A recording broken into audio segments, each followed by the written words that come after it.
Pokona mah setiap anu kurang dituang minimal pertaroskeun ieu teh hak urang henteu gitu teh. Hak urang henteu. Eta we batasanna mah. Setiap urang manggih tuangeun anu teu acan jelas ti mana-manana. Bade nganggo perkara anu teu acan jelas ti mana-manana. Pertanyakeun we ka diri urang, ieu teh hak urang lain. Aya teu hak urang di dieu gitu. Upami aya berarti sok mangga dianggo. Upami teu aya ke heula. Eta kuncina mah. Matak sakali waktu mah ku urang teh direret paparabotan, barang-barang anu aya di bumi teh gitu. Ka kamar aya lomari, dibukakeun lomari, taroskeun we ieu teh nu urang sadayana kitu gitu. Sakali waktos mah kitu. Ditinggal ti luhur aya tumpukan kerudung gitu.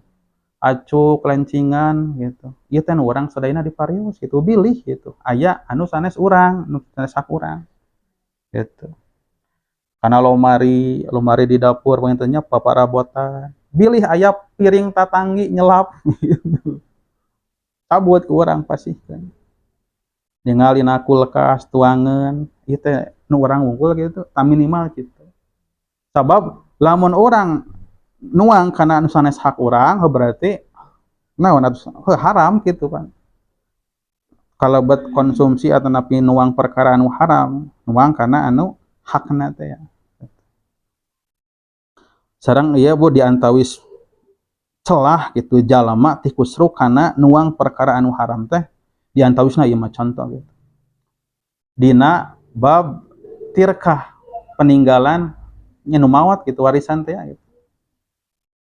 Kadang kawis lamun diingkeun-ingkeun komo lamun teh mah aya hiji pihak anu menguasai kana peninggalan hiji jalmi anu ngantunkeun anu aya ahli warisna tiba-tiba ku saurang dikuasai misalkeun atawa henteu dibagikeun buru-buru bilih ieu teh asup kana nu disebat nuang anu sanes hakna teh gitu. Pan eta teh antara urang teh kahaja tapi dihaja gitu. Bilih kalebetkeun kana tadi nuang kana harta gitu anu sanes hak urang teh ya. Semakin bersih awak urang, jasad urang tina perkara anu haram, anu subhat, maka insya Allah Bu, langkung caket ke Allah Subhanahu wa taala.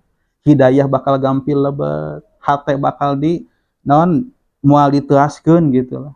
Cahaya keimanan bakal gampil nerap, di papatahan bakal gampil sadar, bakal gampil gitu dituduhkeun kana kasayan. Beda lamun dina awak manusia loba nu asup perkara-perkara anu haram, nu diantawisna teh sanes hakna teh ya gitu.